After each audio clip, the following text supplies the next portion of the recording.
You searched how to buy shares of Cint Group AB. Cint is a Swedish market research technology company listed on CBOE EU under the ticker CINT.ST. This video is educational only and not financial advice. To buy shares, you need a regulated broker. We use eToro as an example, and you will need to register and verify your account. Verification usually requires an identity document, and you must add funds before buying. Use the platform search and type the ticker CINT.ST to find the listing.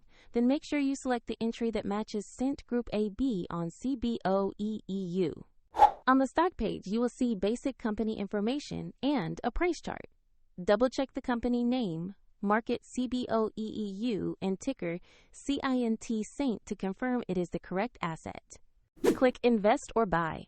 Enter the amount you want to invest, review the order details, and confirm the trade. If the market is closed, your order may execute when it reopens.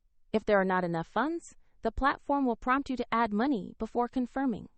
After the trade, you will see your position in the portfolio view, and you can monitor it there. A link to eToro is provided in the description for demonstration purposes.